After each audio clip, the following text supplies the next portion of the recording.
You know that feeling when an argument ends and you're just sitting there, heart still racing, replaying every single word that was said? You're not thinking about what you ate for lunch. You're not thinking about your to-do list. You're just stuck in that loop, wondering if things are ever going to get better between you and this person you actually care about. That feeling is exhausting, and I want you to know, I genuinely understand it. Because here's the thing most people don't realize. Arguments don't have to be the end of something. They can actually be the beginning of something much deeper, much stronger, and much more connected. But only if you know what to do with them. And that's exactly what we're going to break down today. Before we go any further, if you've been struggling with this for a while and you're ready to stop just watching videos and actually start transforming how you handle conflict in real time, we have related programs linked down below in the video description. The people who tend to get the most out of those programs are the ones who jump in early when the information is fresh and the motivation is high. The ones who wait almost always say they wish they hadn't. So keep that in mind as we move forward. Now let's talk about what's really going on when you argue with someone close to you. Picture this. You're in the middle of what started as a simple conversation. Maybe it was about plans or something small, something that genuinely did not matter in the grand scheme of things. And then suddenly, out of nowhere, the temperature in the room shifts. Words get sharper, voices get louder, and you find yourself saying something you didn't even plan to say. The other person says something back that cuts deep. And just like that, you're not solving anything anymore. You're just trying not to lose. That's the trap. And almost everyone falls into it. Research consistently shows that most couples and close relationships experience the same recurring arguments over and over again, sometimes for years, without ever actually resolving the core issue underneath. Think about that. Years of the same fight, years of that same chest-tightening, stomach-dropping feeling, and nothing actually changes. The pain of that is real. It wears on you. It chips away at the connection you once felt with someone. It makes you start to wonder if the problem is you, or if it's them, or if it's just the two of you together. And that doubt, that's one of the loneliest feelings in the world. But here's where everything shifts. The people who have truly transformed their relationships didn't do it by getting better at arguing. They did it by changing what they believed an argument was for in the first place.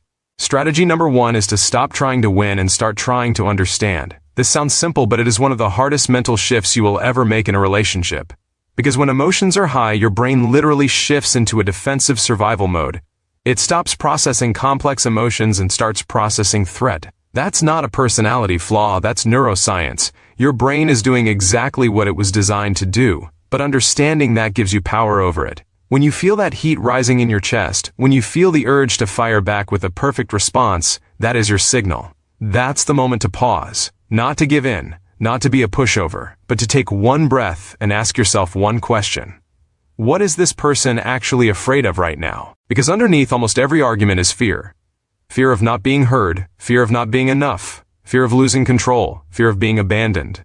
When you start to see the fear behind the anger, the whole dynamic changes instantly. People who consistently apply this one shift report feeling closer to their partners after disagreements than they did before. Not despite the conflict, but because of how they moved through it. Strategy number 2 is to master the art of timing. There is a right time and a wrong time to address every single issue in a relationship.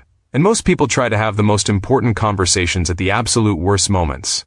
When you're tired, when you're hungry, when you just walk through the door after a terrible day, when the tension has already been building for hours. That's like trying to perform surgery in the dark. The conditions are wrong. The outcome will reflect that. Instead, learn to call a pause. Not a shutdown. A pause. There's a massive difference. A shutdown sounds like, I don't want to talk about this. A pause sounds like, this matters to me, and I want us to talk about it when we can both actually hear each other. I need just a little time, and then I'm coming back to this with you. That simple reframe tells the other person you are not running from them. You are protecting the conversation, not avoiding it. Strategy number 3 is to replace reaction with reflection. Most of what comes out of our mouths in the middle of an argument is not actually what we feel. It's the armor we've built up over years of protecting ourselves from getting hurt. The sarcasm, the withdrawal, the blame. That's not the real you, and it's not the real them either. Reflection means getting honest with yourself about what you actually need before you express it. This takes practice. It takes slowing down when everything in you wants to speed up. But here's the payoff. When people learn to communicate their actual needs instead of their defensive reactions, the quality of their relationships changes in ways they genuinely don't expect. Conversations that used to take hours of tension and recovery start resolving in minutes. The cycle of say something hurtful, feel guilty, make up but not really, repeat, that cycle starts to break. Strategy number 4 is to turn repair into a ritual. The couples in close relationships that survive conflict long-term are not the ones who never fight. They're the ones who are fast at repairing. They don't let things fester for days. They don't hold on to resentment like it's keeping them safe. They have a way of coming back to each other that feels safe and genuine. A repair doesn't have to be a grand gesture. Sometimes it's as simple as saying, "I don't like how that went. Can we try again?"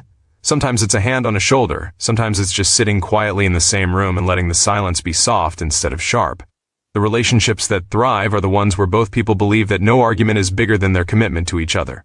That belief has to be practiced. It has to be shown in behavior over and over again until both people feel it in their bones. Strategy number 5 is to look at what the argument is actually teaching you. Every recurring argument in a relationship is a signal. It's pointing directly at something that hasn't been addressed, something that hasn't been healed, something that one or both people need and haven't been able to clearly ask for yet. When you start to look at arguments through that lens, something remarkable happens. You stop dreading them. You start getting curious about them. What is this showing me? What does this person need that I haven't been able to give? What do I need that I haven't been brave enough to ask for?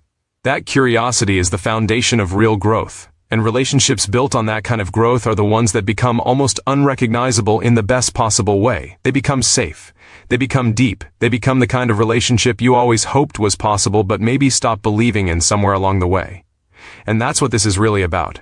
Not just fewer arguments. A completely different life inside your most important relationships. If you're ready to stop leaving your relationship growth to chance and you actually want to build the skills that make all of this happen faster, with real guidance and real structure, the related programs in the video description were built exactly for this moment. The people who take action while they feel this clarity are the ones who look back months from now and can't believe how much changed. Don't be the person who sits with the feeling and does nothing with it. That moment is right now.